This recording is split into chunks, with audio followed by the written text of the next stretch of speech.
62. Pero yung pagiging single nyo po, gano'n na po katagal yan? Matagal na po? 11 years po. Oh. 11.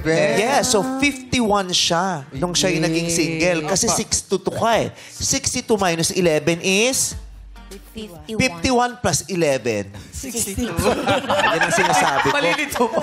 Yung mga tao nung unang henerasyon, matatatat sa pag-iisip.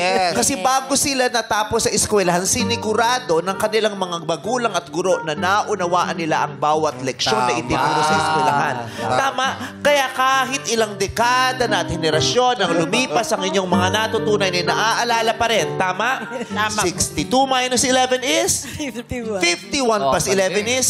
60. Ang galing. Tanungin mo yung ilang mga fresh graduate ngayon, kukuha ng cellphone. Diba? Pero sila mahusay.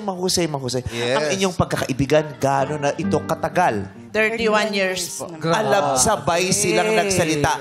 31 years Sila po. kasolid. 31 po kayo nun, di po ba? 31. Ha? 62. Kasi 62 po kayo nun. Ngayon. 62 ngayon, 31 na. Oo. So, 31 din siya noon. Yes. Kasi 31 plus 31 is?